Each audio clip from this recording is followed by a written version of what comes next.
नायक परिबर बदन करहु अनुग्रह सोई बुद्धिरासि सुगुण सदना बंदहु गुरुपद पदुम परागा सुरुचि सुबास सरस अनुरागा मंगल भवन अमंगल हारी उमा सहित जहि जपत पुरारी सुमिर शिवाशिव पाई पसाऊं बरनऊं रामचरित चित चाऊं पानी ग्रहण जब कीन महेशा हर्षे तब सकल सुरेशा हरि रामचरित सब आए प्रेम पुलक लोचन जल छाए कवन सो काज कठिन जग माही जो नहीं होई तात तुम पाही राम काज लगी तब अवतारा सुनहि भयउ पर्वतारा। हे महादेव, इस जगत बाबा, इस जीवन बाबा, न कोई कार्य कठिन है, न ही कोई कार्य संभव है, सारे कार्य सरल और संभव रहते हैं बाबा। अगर आपकी कृपा हो जाए नाना पुराण निगमागम सम्मतम यद रामायणे निगदितम चित्तोपि स्वान्तः सुखाय तुलसी रघुनाथ गाथा भाषा निबंध मति मंजुल मातरोति। श्री रामचरितमानस की रचना जब तुलसीदास जी कर रहे थे, आज वे तुलसीदास जी की जयंती भी है, और तुलसीदास जी के बारे में जितनी प्रशंसा करें उतनी कम। लेकिन पहले बात कि तुलसीदास जी के अंतःकरण में जब श्री रामचरितमानस की रचना की बात आई और जब वह रचना कर रहे हैं तो कलयुग के दोषों को तुलसीदास जी जानते हैं। कलयुग में अनेक दोष हैं। हम अगर यज्ञ हवन करें, शुद्ध दूध से बाबा का अभिषेक भी करें, तो इस कलयुग में शुद्ध चीज मिलनी ही मुश्किल।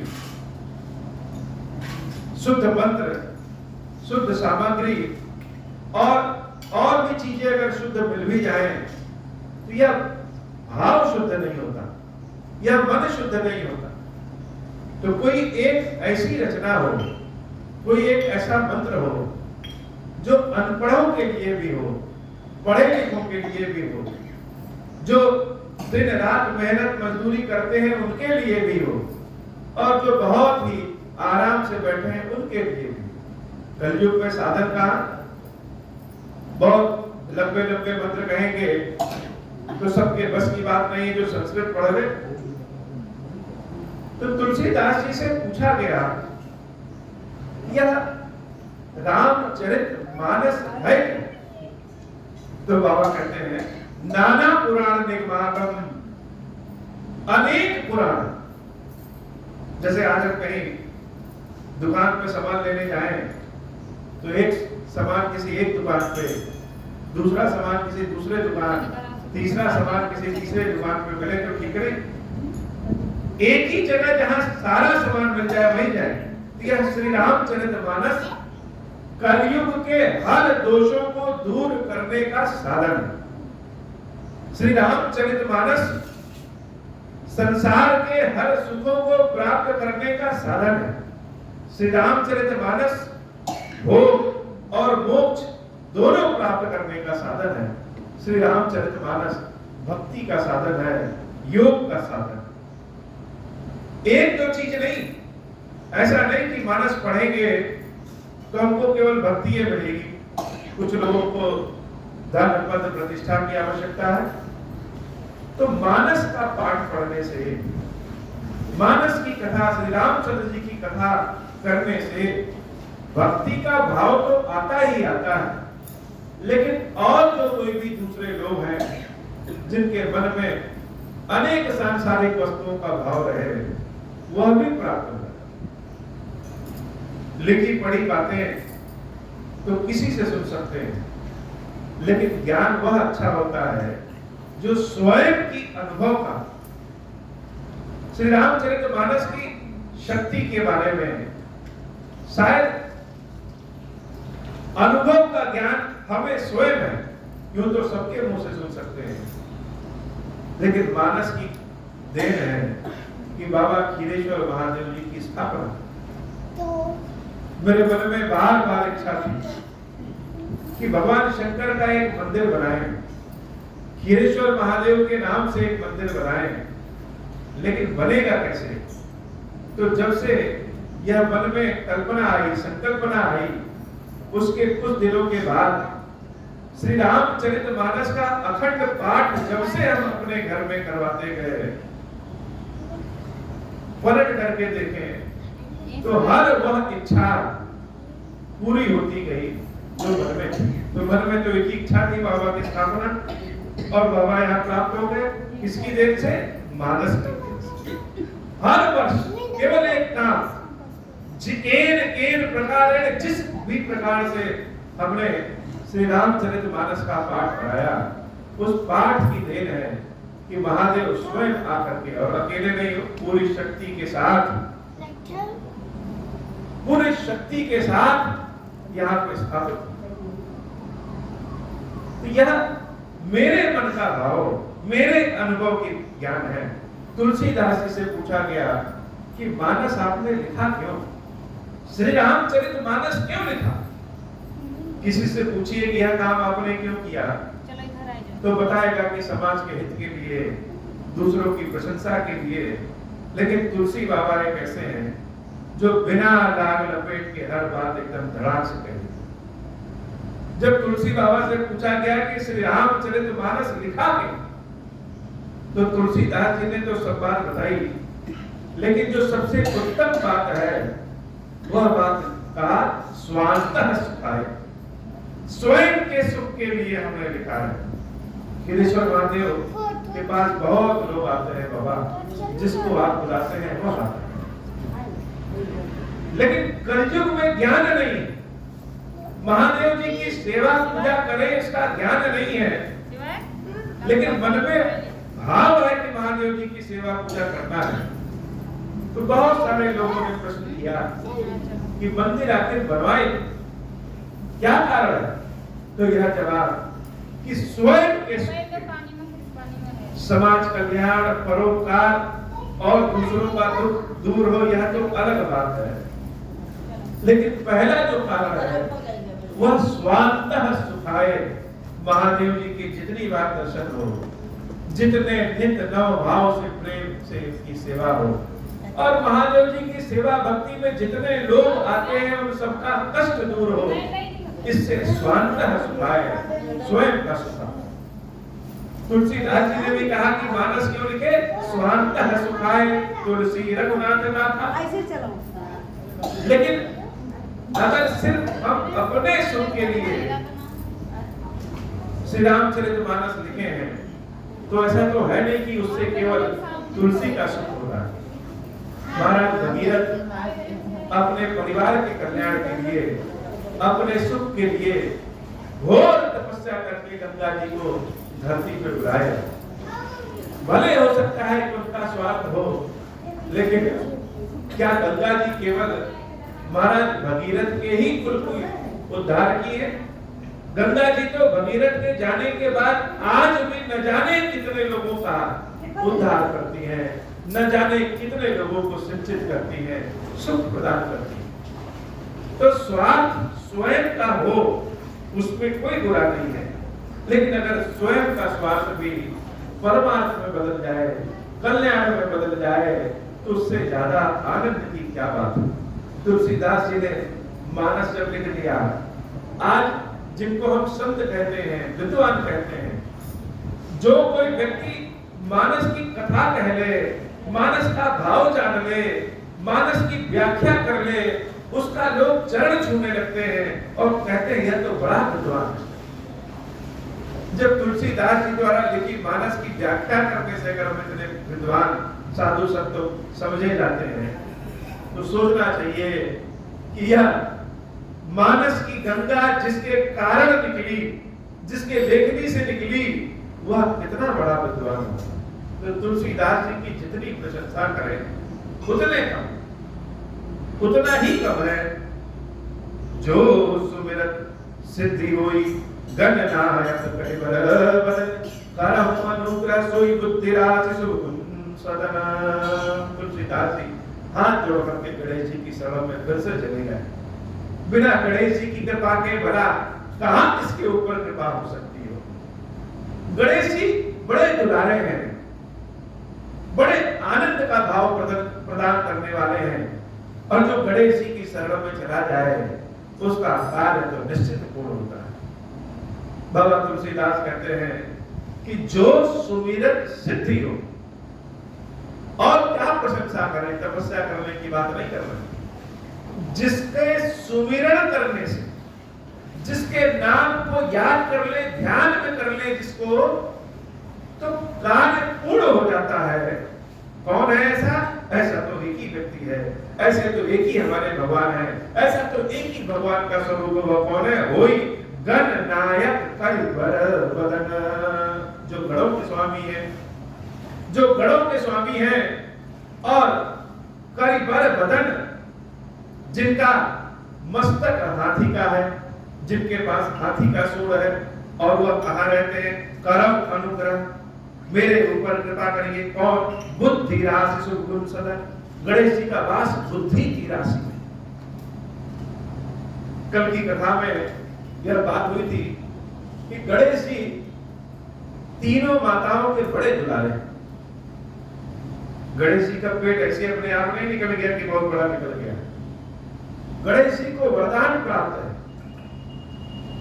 कि वह सदैव तीनों माताओं में से किसी न किसी एक माता के साथ पूजित होंगे, एक न एक माता उनके साथ अवश्य रहे। किसी कार्य की शुरुआत में माता अंबिका गणेश की पूजा होती है, सांसारिक गतिविधियों में व्यापार धन लक्ष्मी प्राप्त करने के लिए माता लक्ष्मी की पूजा गणेश जी के साथ होती है, और बुद्धि के लिए, पढ़ाई के लिए, अध्ययन के लिए, शिक्षा के लिए, ज्ञान के लिए, भक्ति के लिए माता सरस्वती की पूजा गणेश जी के साथ हुई। तो तीनों माताओं ने मिल करके गणेश जी का लालन पालन ऐसा किया कि गणेश जी खाते खाते कान उनके बड़े हो गए, पेट उनके बाहर निकल गए। कान बड़े हो गए का मतलब सबकी फरियाद सुनते हैं, सबकी विनती सुन लेते हैं। कितने भी भीड़ में गणेश जी को याद करिए और विनती जरूर सुन ले। और तो और इतना ही नहीं, बाकी दोनों माताओं ने, लक्ष्मी जी और सरस्वती जी ने तो यहां तक सोच लिया कि जो हमारी बहू आए, गणेश जी की जो पत्नी आए, वह हमारे ही समान। इसलिए एक लक्ष्मी स्वरूपणी देवी सिद्धि और एक बुद्धि स्वरूपणी देवी बुद्धि के साथ, जिसको हम रिद्धि सिद्धि भी कहते हैं, गणेश जी का विवाह। तो हे गणेश जी, मैं आपकी शरण में आया हूं, मुझे अपनी शरण में लीजिए, करम अनुग्रह, और मेरे ऊपर कृपा करिए कि मेरा काम हो जाए। और हम तो जैसे मूर्ख व्यक्ति हैं, कभी कभी आदमी चाहता है, कोई बहुत बड़ी चाहत उसके मन में आ जाती है, लेकिन सामर्थ्यवान नहीं होता। जैसे महादेव जी के मंदिर की स्थापना करने की चाहत आ गई, लेकिन सामर्थ्यवान नहीं थी। जैसे महादेव जी का शिखर सोने की बनवाने की इच्छा मन में आ गई, लेकिन सामर्थ्य नहीं। तो अगर सामर्थ्य नहीं है फिर भी इच्छा है, तो हे गणेश जी, आपकी शरण में आए हैं, सामर्थ्यवान आप स्वयं बना देते। क्यों? क्योंकि मूक होई वाचाल, गूंगा व्यक्ति भी आपकी कृपा से इतना सुंदर बोलने लगे कि लोग अचंभित हो गए। पंख चढ़ाई गिरि पर बदन, लगड़ा व्यक्ति भी आपकी कृपा प्राप्त कर ले तो पहाड़ पे चढ़ जाए। जा सुकृपा सो दयाल, हे दयालु, जिसके ऊपर आपकी कृपा हो जाए, जिसके ऊपर आपकी मंगल दृष्टि हो जाए, द्रवहु सकल कविमल दहन, उसके सारी असमर्थताओं का नाश कर देते हैं। कलिमल दहन, हर तरह की समस्या को जला करके नष्ट कर देंगे।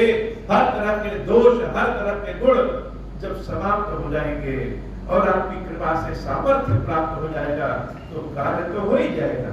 इसलिए हे गणेश जी, मुझे अपनी शरण में लीजिए। नील सरोरुह श्याम तरुण अरुण बारिज नयन। गणेश जी की वंदना करने के बाद तुलसीदास जी, जिनके बिना संसार की कल्पना भी नहीं कर सकते, उन प्रभु नारायण के पास पहुंचते हैं, भगवान विष्णु के पास पहुंचते हैं। और नारायण की वंदना में तुलसीदास जी ने कहा कि नील सरोरुह श्याम तरुण, नील कमल के समान नारायण का रंग कैसा है? नीला, नील कमल के समान, या कहें यह आसमान के समान जो नीला रंग है। हे नारायण, आप उस रंग के हैं। श्याम तरुण अरुण बारिज नयन। तरुण का मतलब जो कभी बूढ़ा ना हो।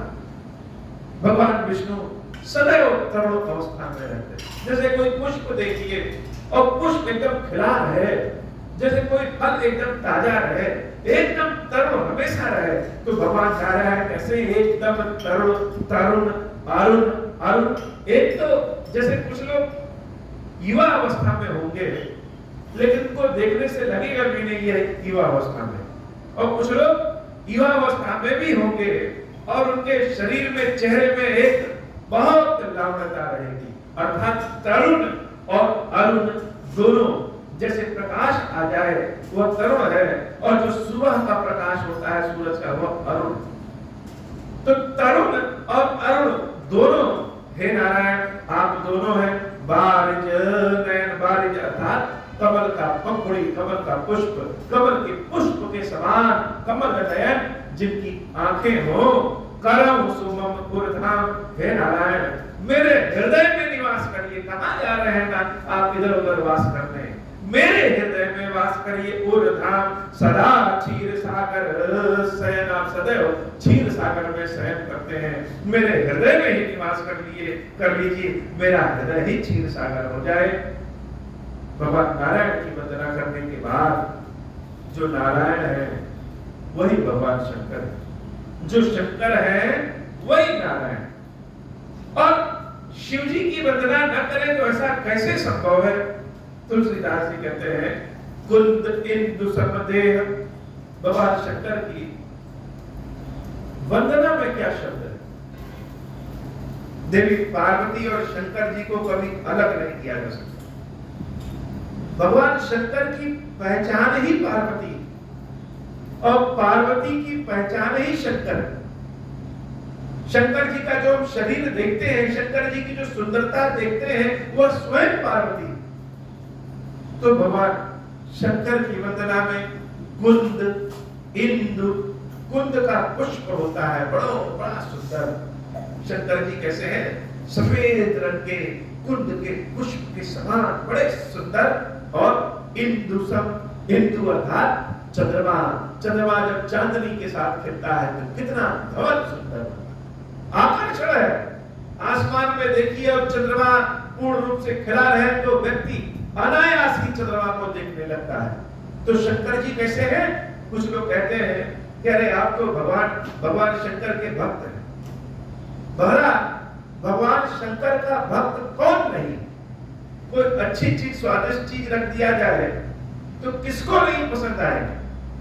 कौन ऐसा है जो कहेगा कि हमको स्वादिष्ट चीज नहीं पसंद है? तो शंकर जी ऐसे है ही हैं कि उनका भक्त कौन नहीं। अनायास ही शिव जी पे नजर पड़ जाए तो नजर स्थिर हो जाती है। एक बार, एक क्षण के लिए तो व्यक्ति रुकी जाता है।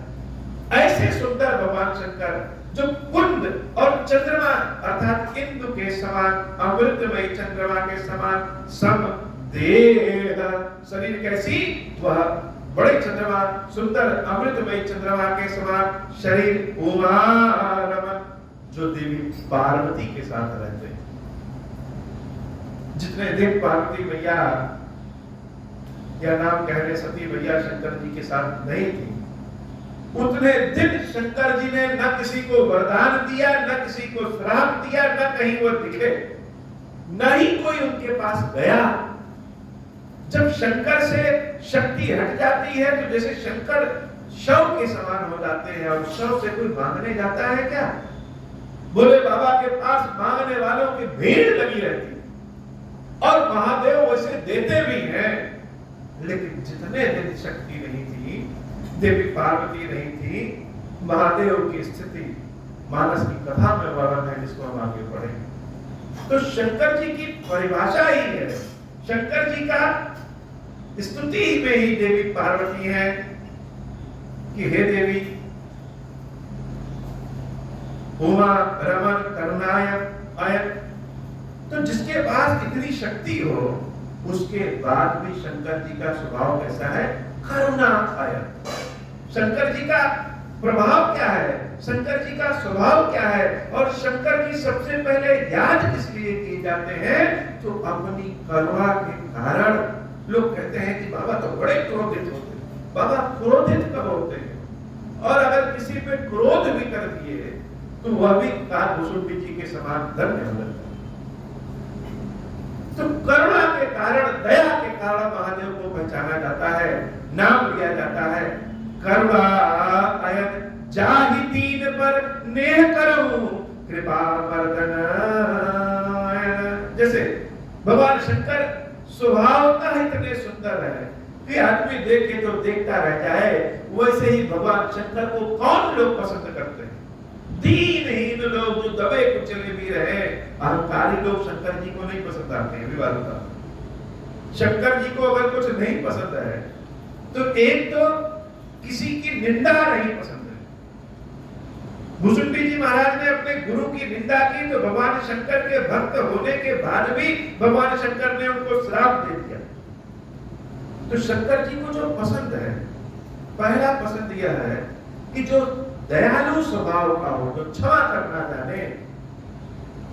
जब कालभूषुंडी जी ने अपने गुरु का अपमान किया और गुरु ने वंदना गाई नमामि शमीशान, और भगवान शंकर जब प्रसन्न हुए तो कहा कि हे प्रभु ऐसी कृपा करिए कि मेरे शिष्य के कष्ट को हर दीजिए। तो शंकर जी बड़े प्रसन्न हुए। यह तुम्हारी बुराई कर रहा है और तुम अपने शिष्य की बड़ाई कर रहे हो, कह रहे हो इसकी मुक्ति दीजिए। तो तुम्हारे इस दयालु स्वभाव से मैं बहुत प्रसन्न हूं। तो शिव जी दयालु स्वभाव से बड़े जल्दी प्रसन्न हो जाते हैं, और निंदा करने वाले स्वभाव से, अहंकारी स्वभाव से भगवान शंकर प्रसन्न नहीं होते।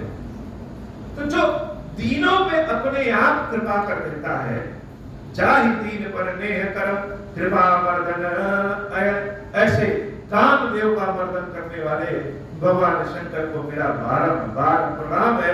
हे महादेव, बिना आपकी कृपा के हमारा कोई काम हो नहीं सकता, इसलिए कृपा करें। बंदहु गुरु पद कंजा। और इसके बाद जो बड़ाई है वो किसकी? वह गुरुदेव की बड़ाई। गणेश जी की वंदना किए, नारायण की वंदना किए,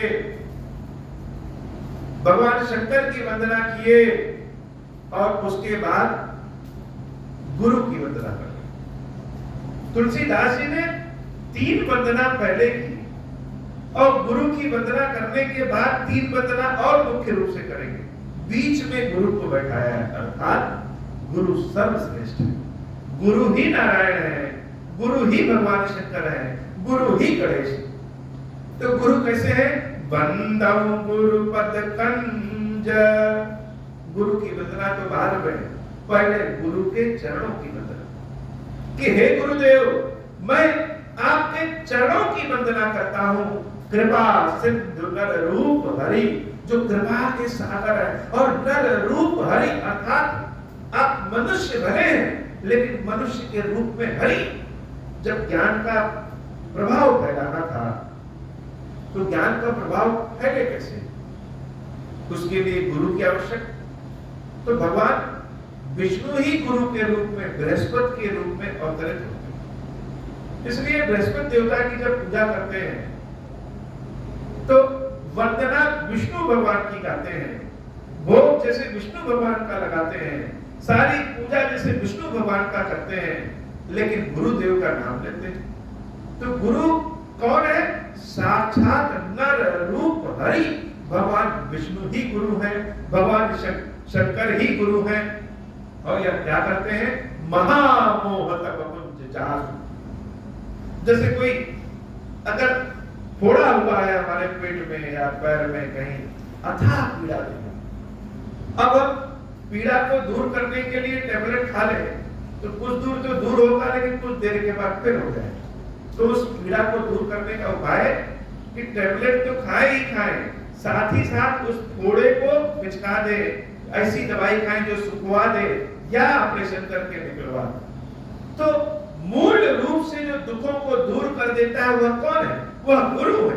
गुरु दवाई नहीं देते, गुरु जड़ से ही समस्या का समाधान कर देते हैं। महामोह तम कुंज, महा अंधियारा भी क्यों ना हो, अंधियारे का गट्ठर क्यों ना हो, कष्ट का गट्ठर क्यों ना हो, कुंज जास वचन रवि कर निकर, जिसकी बात मान लेने से दूर हो जाए। क्यों? जैसे कितना भी अंधेरा क्यों ना हो, लेकिन जब सूरज का प्रकाश आता है तो घन घोर अंधेरा भी दूर हो जाता है। ऐसे ही गुरु की कृपा। कल हम लोग चर्चा कर रहे थे कि सनातन धर्म में 5 देवताओं की पूजा आवश्यक है। 5 देवताओं की पूजा करना अति आवश्यक है।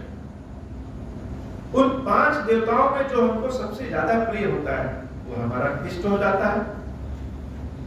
पहले गणेश जी की पूजा अति आवश्यक है। दूसरा सूर्य भगवान की पूजा अति आवश्यक है। गणेश जी की जो पूजा करते हैं उनको गणपत्य कहते हैं। सूर्य देवता को जो पूजित करते हैं, सूर्य देवता जिनके इष्ट होते हैं उनको सौर कहते हैं। तीसरा वैष्णव अर्थात जो भगवान विष्णु की पूजा करे। चौथा शैव अर्थात जो भगवान शंकर की पूजा करे। और पांचवा शाक्त अर्थात जो देवी की पूजा करे। इन 5 देवताओं की पूजा हर सनातनी के लिए अति आवश्यक है। हो सकता है कि हमारे इष्ट भगवान शंकर हैं, लेकिन फिर भी हमें बाकी 4 की पूजा करनी। हो सकता है हमारे इष्ट भगवान विष्णु हैं, लेकिन फिर भी हमें बाकी 4 लोगों की पूजा करनी। और पांचों एक ही। यह ओम श्री राम का जो मंत्र है, यह 5 देवताओं का एक साथ पूजा। ओम ही भगवान शंकर है, ओम ही गणेश है, श्री ही देवी है, राम ही वैष्णव है और राम तो स्वयं भी सूर्य। तो ओम श्री राम का मंत्र हमें इन 5 देवताओं की पूजा एक साथ एक क्षण में दे देता है। अद्भुत मंत्र है। इस मंत्र का दान करने वाले को भगवान जैसे साक्षात मिल जाते हैं। आज फिर से तुलसीदास जी को मेरा बारंबार प्रणाम है। तुलसीदास जी ना होते तो हम लोग महादेव की सेवा पूजा कैसे करते हैं हम समझे नहीं पाते। इसलिए तुलसीदास जी को फिर से बारंबार प्रणाम है। हे बाबा, आज की कथा इतनी ही। श्री खीरेश्वर महादेव जी, खीरेश्वरी मैया जी हम सब के ऊपर बाबा कृपा करिए। अब हो प्रसन्न प्रभु मोह पर, नाथ दीन पर नेहु, निज पद भगति देहु प्रभु, पुनि दूसर वर देहु। तब माया वश जीव जड़, संतत फिरहि पुराना, हम पर क्रोध न करिय प्रभु, कृपा सिंधु भगवान। शंकर दीन दयाल, अब हम पर हो कृपाल, साप अनुग्रह होई जहि विधि, नाथ थोरहि काल।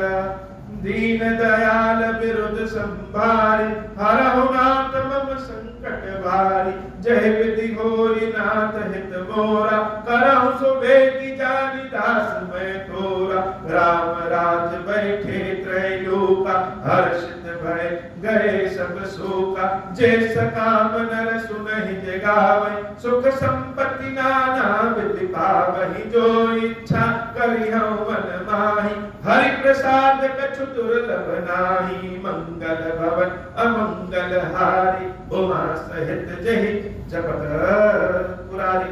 बोल श्री खीरेश्वर महादेव जी, खीरेश्वरी मैया जी की सदाई जय हो। हीरेश्वरम। हे भगवान शंकर, आप ऋण, पातक, दुर्भाग्य और दरिद्रता आदि की निवृत्ति के लिए तथा संपूर्ण पापों का नाश करने के लिए मुझ पर प्रसन्न होइए। मैं दुख और शोक की आग में जल रहा हूँ, संसार भय से पीड़ित हूँ, अनेक प्रकार के रोगों से व्याकुल और दीन हूँ। हीरेश्वर, मेरी रक्षा कीजिए। देव देवेश्वर, सबको निर्भय कर देने वाले महादेव जी, आप यहाँ पधारिए और मेरी की हुई इस पूजा को पार्वती जी के साथ ग्रहण कीजिए। मेरा मंगल करिए। महादेव शंभु। ओम श्री राम।